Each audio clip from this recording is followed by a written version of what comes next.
Come on.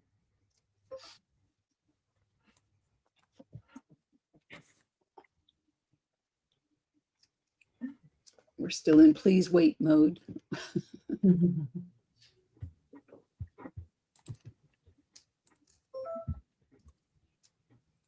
And welcome to Collaboration Conversations. I am your host, Regina Partain-Bergman, CEO of Bridgeport Strategy and co-founder of the CEO Holy Grail. I am thrilled to welcome a new guest co-host today and a group of panelists. We're going to have so much fun. I can't wait. What a great way to start the new year off. So let me introduce you briefly to our co-host, Miss Corinna Kelley. She is the founder and the CEO of C.R.E.I.D Consulting. And I am really excited to have her here today. Corinna, would you please, first of all, welcome to the show. Welcome. And thank you for being our guest co-host today, making all of this happen. Definitely. It's good to see you again and to be here all over again. It's good to see you again as well and to have you back on the show. Thank you.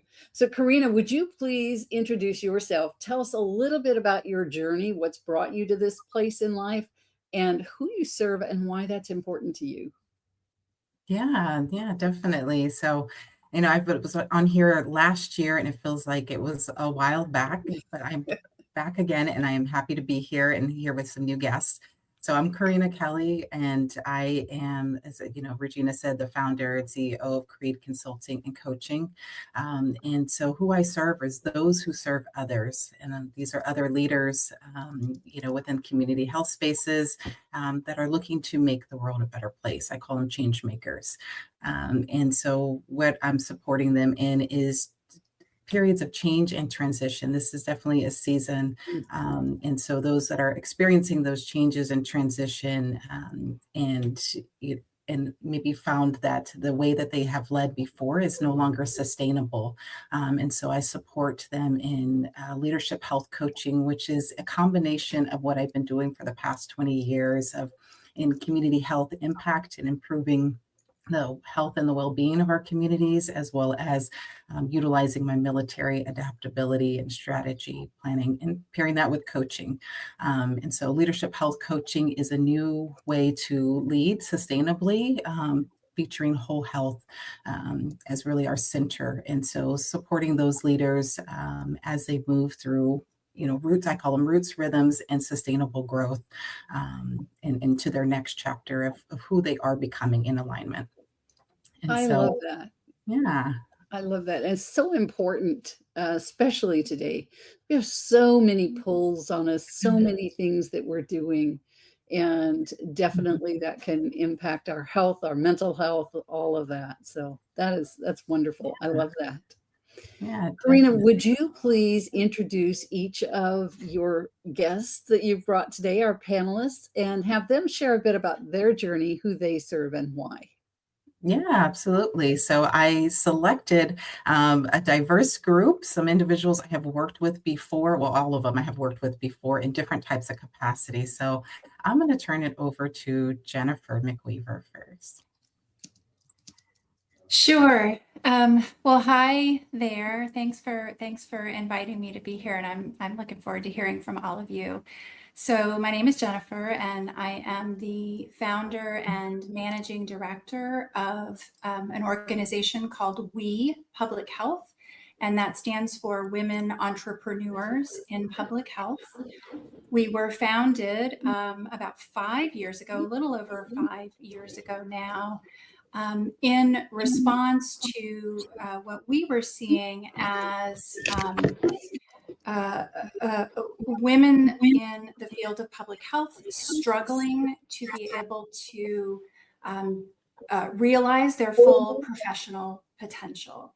And so women who had experienced sexism, racism, other forms of oppression in their positions or in their work world were not necessarily able to really bring the full weight of their talent to supporting the field of public health. And so Women Entrepreneurs in Public Health is a collective of women who have chosen to go on their own path to really make a difference in their communities and in their world. Who we serve are primarily nonprofit and government organizations that are very mission driven and looking to address the root causes of health inequity, as well as identifying ways to work with community, not for community or on behalf of, but to really work with communities to build health equity and build opportunities for everybody to be healthy. So we form, we have a collective of women that come together. We support each other. We educate each other. We cry, we laugh. We provide a work environment that a lot of us didn't have access to in our previous careers and positions.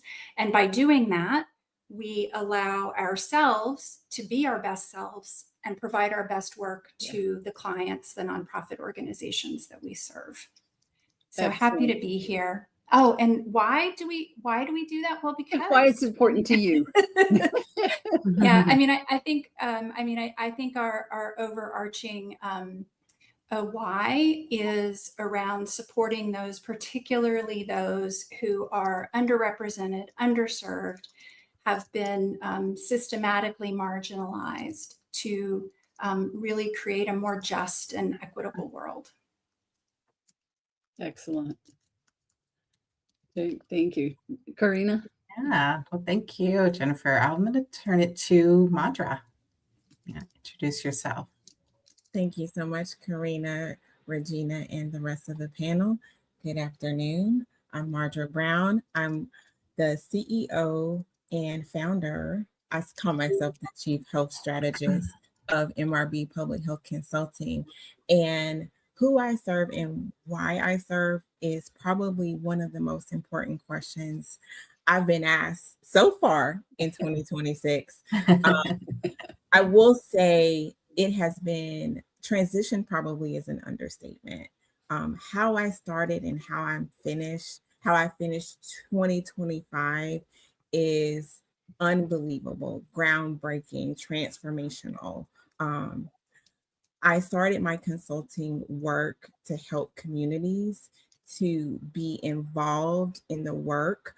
And in some ways, I replaced my government work with another form of that same work. And that was never my intention. And so it's been such a transformation to show how consulting can change very transparently with colleagues, with friends, with the community. If I had one description for this season, it would be I'm moving from consulting for systems to building an ecosystem in a community with people. The people that I serve, the people that I want to serve in my work are integral to all communities, and that is women. Women are the thermostat of households. They are the foundation of communities for the world. And so that is my mission. It is something that I've run away from, run to, and run back again. I think that is very, I hear a lot of talking, that is very, very, I hear that a lot with consultants and with people that are very passionate in our industry.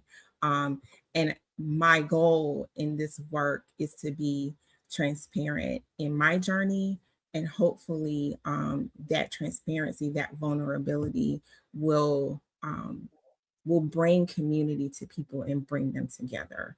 And so that's my introduction. Thank you, Corinna, and thanks to the panel. Awesome. So if you're not blown away already, we have one more. All doing great work around in their different spaces. And so, Jarmichael, it's your turn. Yes. So thank you. Thank you for having me, Regina. Thank you, Corinna. Thank you to the panel. I'm already excited about this conversation. But my name is Jay Harris. he, him pronouns. I serve as the founder and executive director, or CEO rather, of Engage Recovery. It is an organization designed very similar to what Maudra was talking about, of being with the people, right? Understanding that collaboration is the key to transformation, and we have to start at the community level to see anything and really move forward.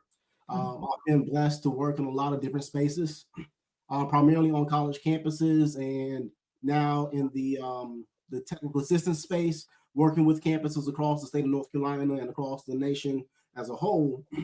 But one of the things that always comes back to is those who are doing the work on the ground at the grassroots level are the ones who are able to move the needle, but they're the ones who are oftentimes left out of conversations. And so Engage Recovery really is here to help to educate, equip, and empower communities and grassroots efforts to rise above the noise that takes place at the government level. All right, get back to serving people and allowing people to take care of one another in a way that is sustainable and can move forward. Because oftentimes when it comes to the work that I'm involved in very heavily, it's grant funded. And the moment that those grants go away, they're disrupted by policy or whatever, what have you, that work oftentimes goes away because there's nothing there to truly sustain the work. And so I'm looking to kind of that mindset. Not just in terms of diversifying funding streams, but diversifying how we look at where help comes from and empowering those who have the most power to actually affect change. Corinna mentioned change makers.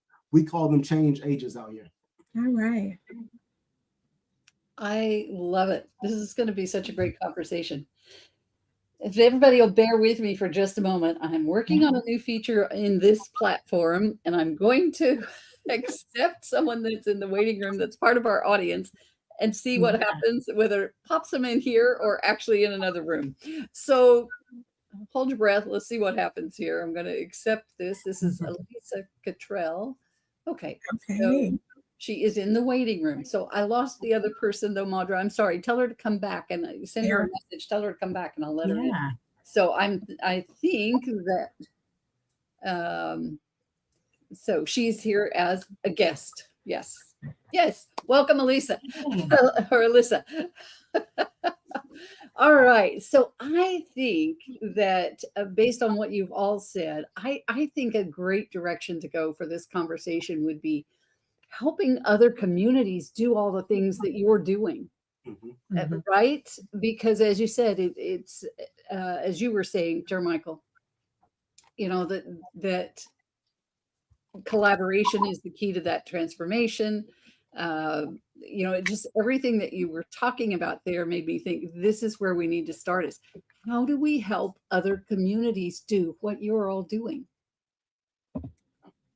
So who would like to dive in? Great question. Yes.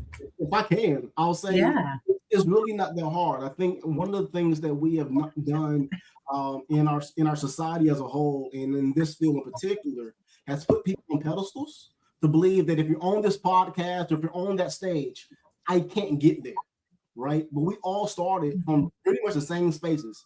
We all pretty much all went to school. We all met, you know, colleagues and networked and went to conferences and started to have these conversations and realized that, oh, Maudra sees the world the same way that I do.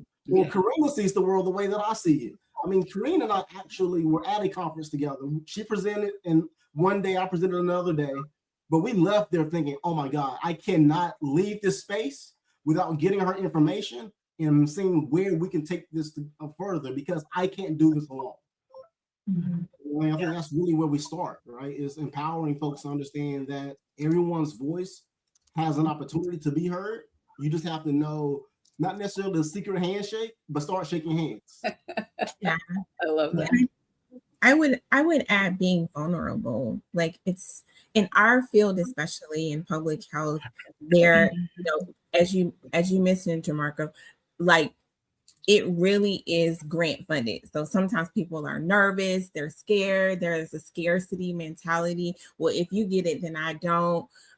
It really starts with being vulnerable, sending, you know, I think sending RFPs, sending things out to people, sending and collaborating and wanting to join up so that you have success. And that success can help you jointly move forward. I think, there are many organizations out there that are serving those that we want to serve as well. And how great would it be if we could collaborate more from the beginning, memorandums of understanding, memorandums of agreement, just even asking for a meeting. One of my first clients, I have to take it back to COVID, was very much because I just coldly called and emailed them. I said, hey, it seems like we're all going to be struggling. Would you like some help? And he said, I was praying at my computer and then your email came. And if that is not a testimony for collaboration, I don't know what is. It's so, you have to be brave and be adventurous to do those things. And it is scary. It is hard to be vulnerable. It's not my favorite. I'm a type that, I like to keep it close to the chest for sure. But I think this year and other years have taught me that it has always worked out for the better when you're collaborating with like-minded individuals, with like-minded organizations. And ultimately, our main goal is to better the community and people that we serve. I think about when you asked that question, where my brain went was thinking about the system and the policies and the funders that support us, and really helping them understand the value of collaboration and getting further, because so often in our world, we are given, those of us who apply for funding, you're given X amount of money to accomplish X goal in Y period of time. And in those scenarios, one, it does not foster an opportunity for community to really be engaged in developing their own solutions. But it also doesn't, it makes collaboration sort of secondary, because you've just got to get done what you've got to get done and show that you've made a difference, right? And so I think that, all of us on the call know that, nobody's gone into a community and said, here's what I think you need to do. Let's do it. Let's measure it. I'm out, and have that be a lasting impact. And so my brain goes to really helping those who are setting policy and setting funding priorities understand it may take you longer to get where you want to go, but you're going to go so much further and be so much more sustainable. I think so that's what I would think about, is how do we help them understand? So my question back to you, Jennifer, is how do we get to them? How do we help them? How do we put that in motion? Because I think that's an excellent suggestion. How do we put that in motion so it benefits everybody? And that's for everybody to answer. Anybody? Yeah, I was sort of processing that. I have probably a few different responses, and I think one is being able to communicate how a collaborative solution is better than a non-collaborative solution. And so that's sort of on us to really communicate about the value and what we've accomplished because we did it this way. Right. But I also think there is to what Maudra was saying earlier, is there is a little bit of a vulnerability, or having to step out on a branch to say to this funder or policymaker, look, this is how we got to do it. I know you don't want us to spend time playing games at this meeting, but let me tell you, playing games is what's going to get us where we go. Come on. So, being able to take those risks, I think, as an individual is helpful. And then find those funders who are doing that, who are investing in community collaborative solutions. Yeah. But it's hard. Yeah. Proof of concept is hard to come by, as Jennifer, is speaking to. And I would even say, a lot of people are looking for a quick win. They're looking for, here's the money, do it and do it, do it in 3 months and it's a wrap. And, are they looking for, and are they communicating that they want something built to last, built to improve? And if that is their communication strategy, then that is how you back plan and really say, well, you said this is what you want. You told the community this is what you want. It's not my first day in politics, in policy. You have to really, it is not normal for public health folks to think in that way, to think, I call it sharky, a little sharky, but it is a return on investment. It is a business case that you are making for their resources, and how best to frame that and how best to manage and promote that is how much you're willing to really, as Jennifer said, put yourself out there and speak to those things as proof of concept. Yeah. I was having a thought earlier today that, a lot of the decision makers on college campuses aren't that much different than politicians, right? You have to speak in dollars and cents, in retention, or whatever the buzzword is that works for the population that you're trying to, or not the population, but whoever's making those decisions and holding those purse strings. And a huge part of that is, okay, this is what you said, as Maudra's saying, right? This is what you said you wanted to accomplish and achieve. Well, if we're able to invest this much time, energy, and effort in actually building that groundswell, again, going back to the grassroots piece, this is what we can accomplish. It might take 5 years rather than 3 months, but the return on investment is going to be that much greater. And you're going to actually be able to plant seeds to see multiple harvests come from this. And it's not going to be something that's going to happen overnight, right? And, as I was on the college campus for several years, I was having to kind of give that same spiel even to the students that I was working with, helping to serve. So, hey, we're going to build something today that you're probably not going to see before graduation. Yeah. But that program is still there 10 years later. Yeah. Talk about an ROI. Corinna? Definitely. Yeah. And, when I think of collaboration, and one thing that comes to mind, and especially like how I, we started all of these relationships right here in this room, I think of co-created rhythms, right? Things, it's not necessarily, collaboration isn't a skill, like a communication skill that we enhance. It is a condition that we create based on, that shared vision, that shared goal, the, ability to create this space like you've created, Regina, where it's, psychological safety, where we can communicate and talk about things and open up. And so leaders are very, in any position, individuals who, form that at the grassroots level, as I like what Jarmichael said about, and just finding another individual with that shared vision and that value and creating something. As you can hear, everyone in this room, different entrepreneurs, they started something based off of a passion, off of something that was meaningful to them,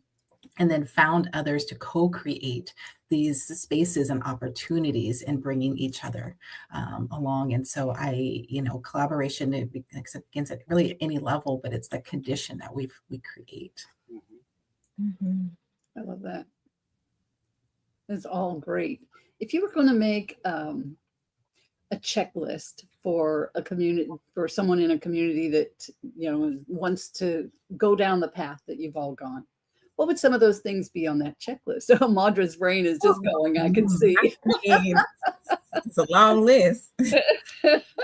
How a checklist to get started. What would be on that? Oh, man. Clarity. I probably shouldn't go first. Why not? Listen. Be vulnerable. Come on. You're amongst friends. Be vulnerable. Well, I think since we're all in the public health space, one of those things that you could really connect with folks with is, hey, this is the SPIF, right? This is the strategic framework. So we start with assessment. What is out there that what is the problem that you've identified that you think you have the answer to, and who can you get in the boat with you to help you solve that issue. Oh, I love that. Mhm. Who can be in the boat with me? I love that. If I were to start over, Regina, I think, oh, sorry, Jennifer. I sort of said at the same time, Jarmichael, I think what you just described, my first word was listen. And I think that is when you're assessing and you're listening and not talking. I would also agree with both panelists. I think listening, I think reaching out to your network. I think sometimes in the beginning, you're so nervous because you have this thing on your heart. You're not sure if it's the right thing. You're scared to talk to other people about it because you don't know if it's a real thing or if it's just, something you're just feeling in the moment. I think talking to a trusted colleague, talking to somebody that you admire, that you're like, man, this gentleman or this lady has such an amazing career, or they're doing something that I think is really awesome. Reach out. People check those DMs and they respond. And so that would be along the lines of communicating and listening. I think reaching out to people and talking about what you want. Yeah. So you kind of send a message to them that says, I'm thinking about this and all of, spell it out, kind of what you're thinking there. What are your thoughts? Get their feedback. Yeah. Yeah. And I would add, I think really, if I had to say a checklist, the first thing is, who are you and who are you becoming? When I ask this question in coaching, I ask, can you introduce me to the person behind the name? And a lot of individuals struggle with not tying themselves to a title, to an expectation, to an assessment or an assumption of what other people think, but what they think of themselves. Right. Who you are becoming is a very hard question for many people to answer. So I would ask, who are you becoming now? Right. And everything stems from within, and who we are and how we see ourselves, our identity. And then, creating, from that part is, I think, is rooting yourself in that identity and then aligning yourself with, that purpose, that passion, will help you, align with the right people on that journey, on that path. But it all starts from within. Yeah, That's powerful. it's huge. Yeah. Jarmichael? I was just saying that's huge. Like one of the things that I learned early on in like leadership development was to take those inventories, right? Whether it's True Colors, Myers-Briggs, Enneagram, whatever that is, take it to get an idea of who it is that you are and understand that. And this is something that I learned in school as well. They're assessments that are descriptive, not prescriptive, right? And so if there's something that you've got on your hands on and Myers-Briggs, and it's like, I don't really know if that's all of that is me. Cool, right? You take it as information, you take it as feedback, and you work on the pieces that you want to work on, and you leave the rest. But knowing who you are really is essential. So I appreciate Corinna for bringing that out. Excellent. What are some of the biggest challenges they're going to face as they start to build this in their communities? Sometimes knowing ahead of time what the challenge is, we can be much better prepared for it and have a solution. So what were some of the challenges you encountered as you started on these journeys? To collaboration or to the knowing who you are? I was thinking in terms of collaboration, but the other might be valuable as well, Jennifer. That's the easier question, I think, than the who you are question. Yeah. I think I had a boss say to me at one point that I don't recall what public health project I was working on, but he said to me that, you're a process person. You're good at the process, but we also have to focus on outcomes.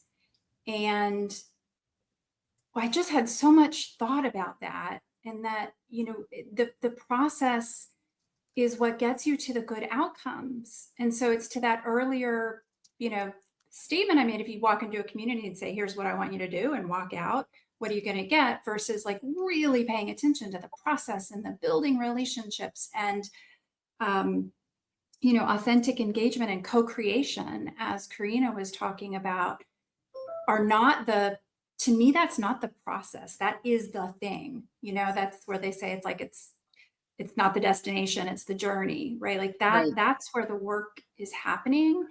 And the challenge is that not everybody sees that. And it seems to me those who write policies and make funding decisions, especially, don't see that, for reasons I completely understand. You want to be accountable to how your money is being spent. But, I think the challenge is doing that in an environment that does not facilitate that. Mm-hmm. Yeah. I think for me, the challenge is around coming to an understanding that the traditional structures are not going to work for you. They're not going to work for this work if you really want to make an impact. And I think that's a huge barrier in a system-focused profession like public health. It is a hard shift to understand that if you want to impact the community, you can't be a part of the system. And that is, in those systems, as Jarmichael said, like it's really,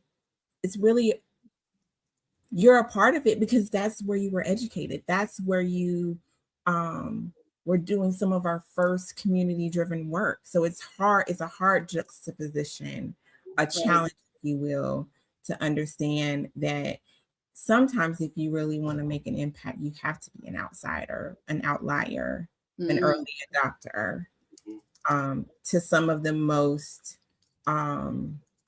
sustainable programs. They're not a part of the system.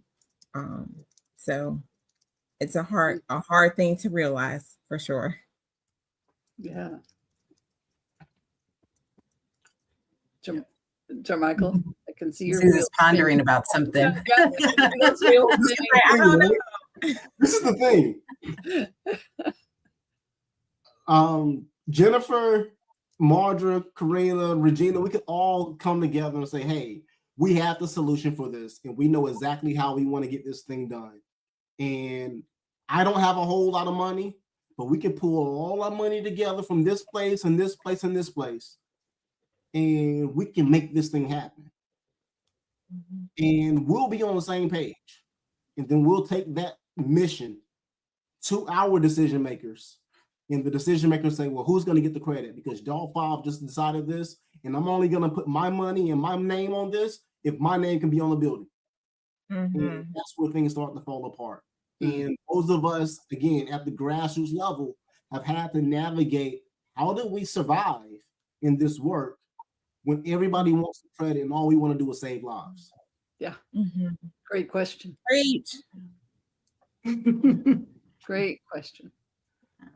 And so, so again, it's as Maudra said, it's moving beyond the system and finding alternative approaches to getting the job done. And at the end of the day, we don't care who gets the credit because we know that lives are being saved. We know the lives are being impacted. And for us, that's good enough. And there are folks that are still out there that good-natured, just at the bottom of my heart, that's not exactly what I want to see happen. Like, we're still out there, right? We just have to find our people. Yeah. And not stop at the first no, right? Lots of no's. Second, or the third. Or the 100th.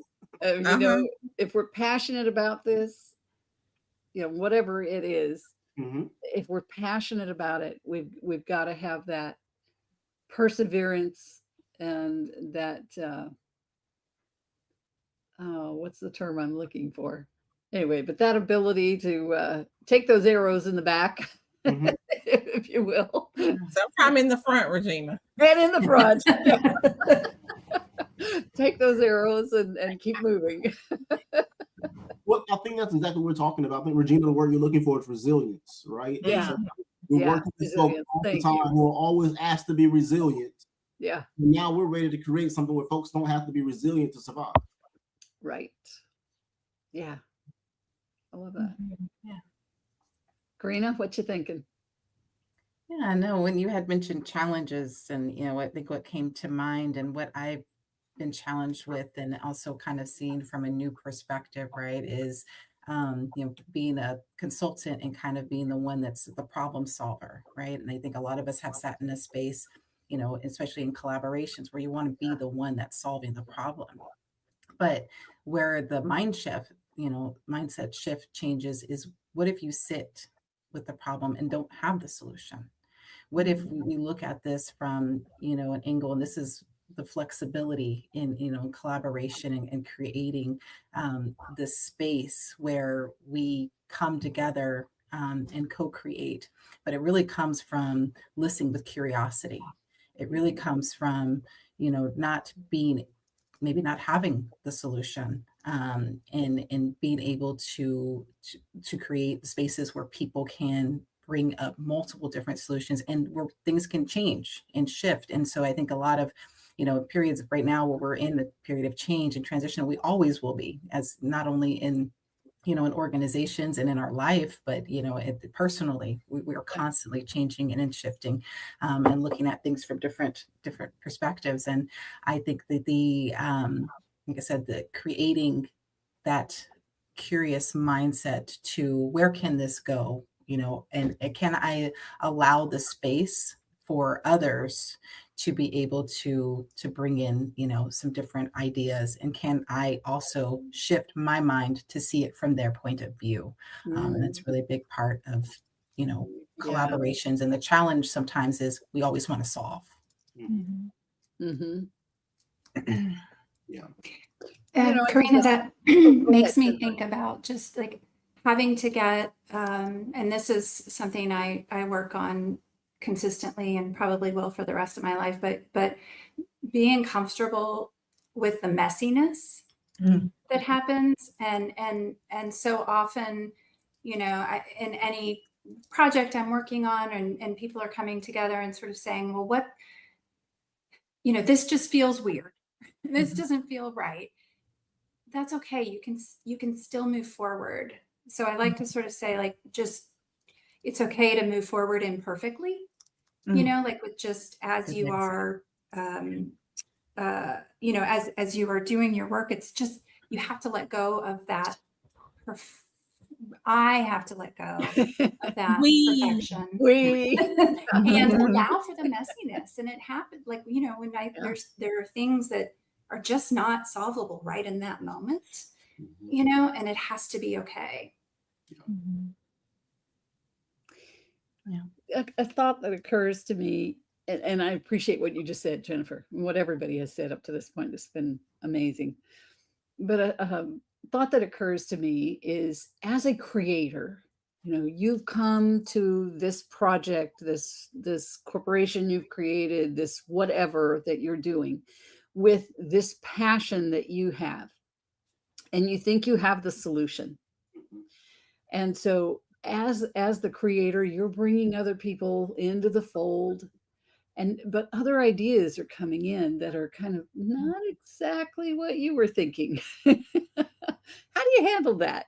You know, and how did that being open, not being locked into my way or the highway, but truly collaborating with those that you are inviting into your world. Has that been a challenge for anybody here to kind of let go a bit and collaborate? Maudra, you're nodding your head. I mean, everybody's nodding because everybody's feeling it. Yeah. I think, the best times in collaboration, is building alongside people that challenge my assumptions, Yeah. that challenge my way of thinking and what I may believe.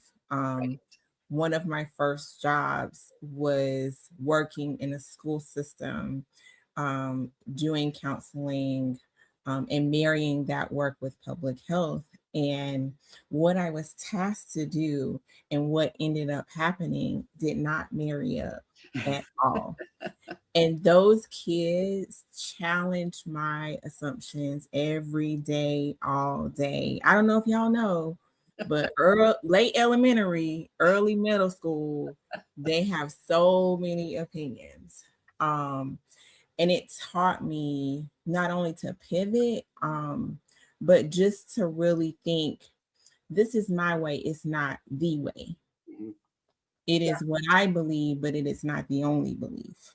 And so if it doesn't challenge me, then is it even real? Will it work? Will it work for everybody? Right.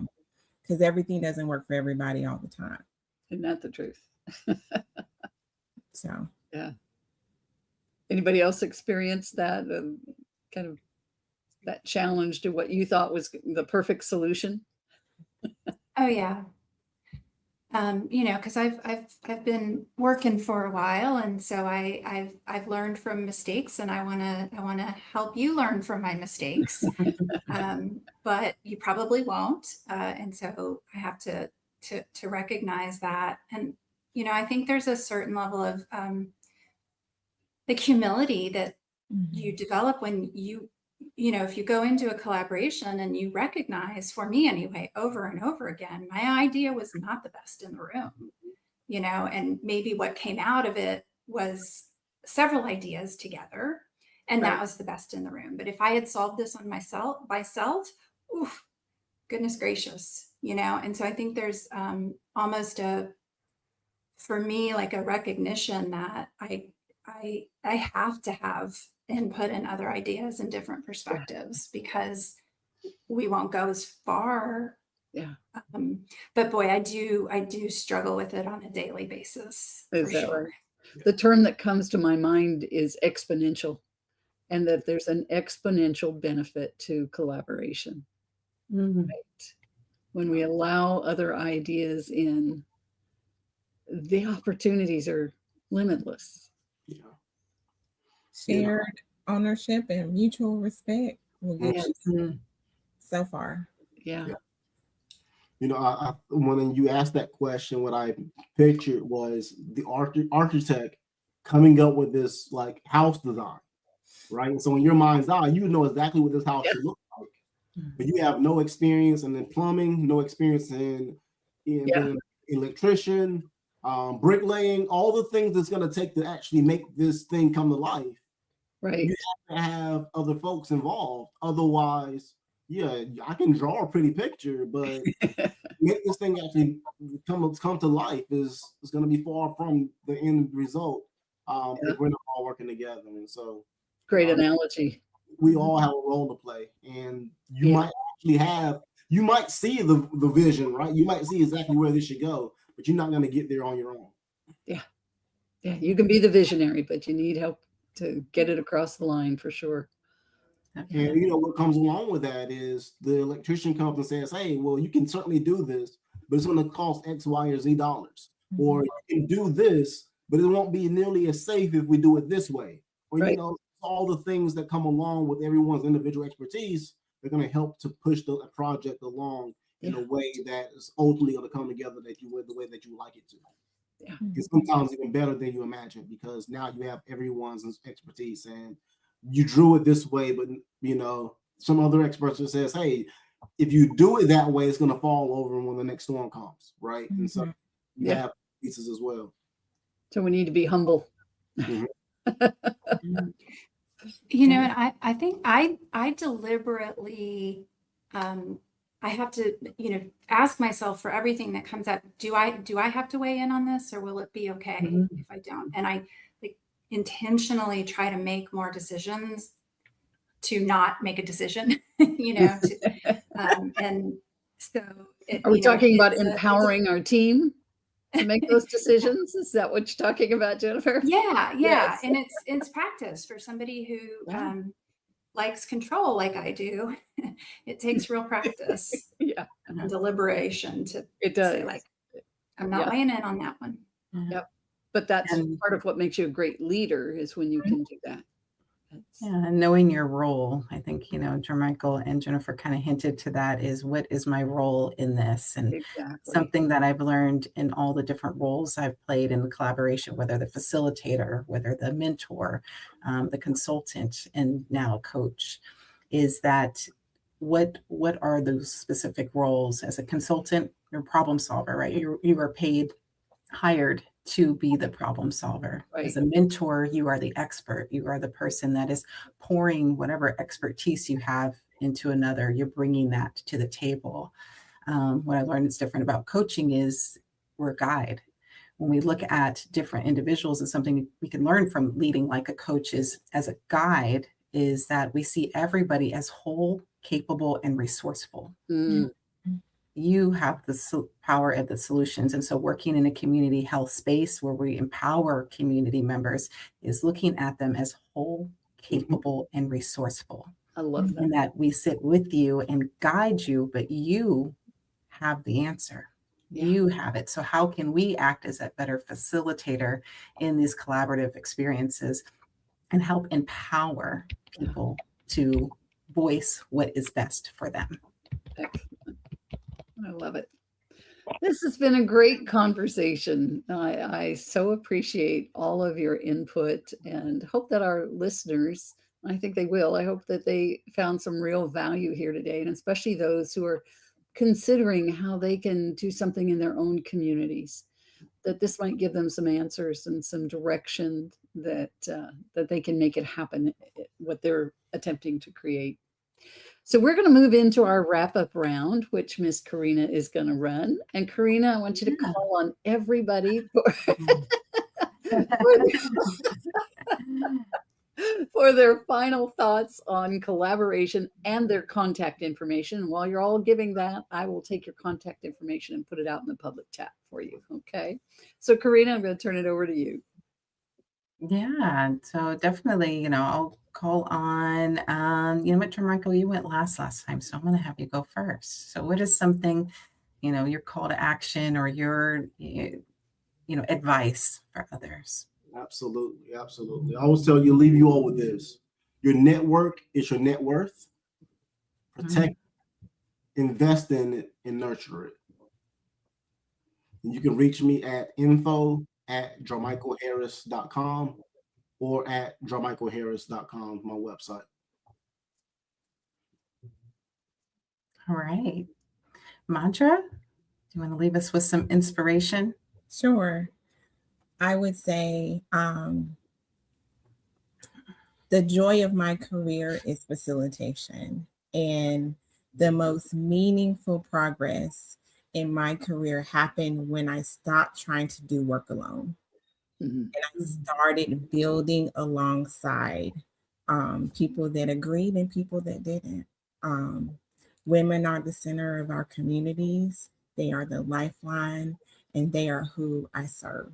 You can reach me at info@mrbpublichealth.com and all platforms at MRB Public Health.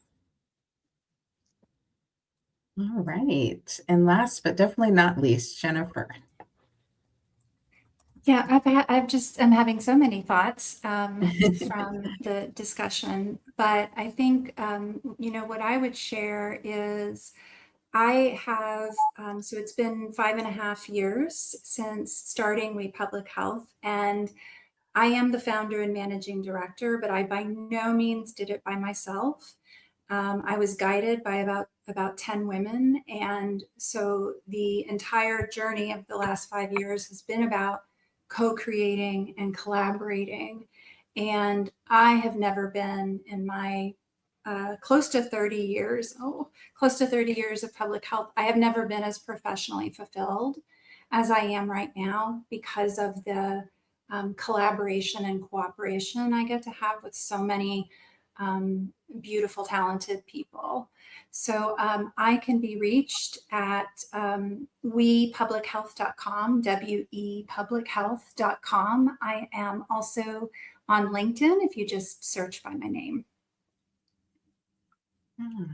Well, thank you all. I definitely appreciate your conversation today. And Regina, I don't know if, and I see Alyssa is in the room. I don't know, maybe if they are able to speak or have any questions or anything they'd like to add. I don't know. Let's go ahead and do your final thoughts, and then we'll open that up and see if she has any questions for us. How's that? Definitely. Your contact info. Yeah, definitely. So That's okay. I would leave you with the question that I asked in the beginning is, who are you becoming in this season of leadership? And, identifying, where are you centering that alignment? And then what is your role now? And what do you want it to be? As you move forward in this new year. One thing I believe in is that leadership is co-created rhythms that empower equity, inclusive direction. And so how can you create those environments and conditions for others as well as yourself to be able to co-create? And so I leave you with my information and contact. It's, as Regina's putting in there, info@CREIDconsultingllc.com. Also have a Facebook link and LinkedIn. Excellent. All right. Thank you all. And let's open it up here. We'll ask Alyssa if she has any questions for us. Alyssa, I'm unmuting you. Are you still with us, Alyssa? Yes, I'm here. All right. Any questions or comments? You know what? I don't have any questions, right? I think in the midst of, the full conversation, I probably thought of a question but couldn't ask it at the time. So it's all as well. Okay. But I do want to say that I've truly enjoyed the conversation and the perspective that you guys have shared from a consultant or from a coaching perspective. I, on the other hand, is not a coach. I've had the pleasure of working with Corinna, and it's so nice to hear the other side of it because it allows me to think outside of the box. Outside of the box when I'm asking for mentorship, coaching advice, or someone to do consulting. These are some of the things that I need to consider in identifying someone that will be the right fit for our organization. So thank you, thank you, thank you for allowing me the opportunity to listen, right? We're so glad you were here. I as well. Thank you. Corinna, you're awesome. Thank you. And our guest that has just joined by phone, if you could put in the chat your name for us and who invited you, and then we will unmute you to ask any questions that you have. If you go up on the right-hand side, it says chat and click on that everyone button and just type in there your name and who invited you. I'll give you just a second to do that. I want to express again, while we're waiting for that, my gratitude to everyone for being here today, for Corinna being our guest co-host. You amazing panelists that you've brought, Corinna. This has been a great discussion. And I'm sure that when we go podcast on this, it will be a great episode for that as well. And, it's been broadcast today on LinkedIn, so folks can watch it there and we'll all share it on our platforms. And I'm not seeing anything coming in from this person, so we're not going to unmute there. But with that, we will thank all of you for joining us today. All of our viewers, thank you. We appreciate you being here, appreciate your support in this. And we'll see you next time on the Collaboration Conversation.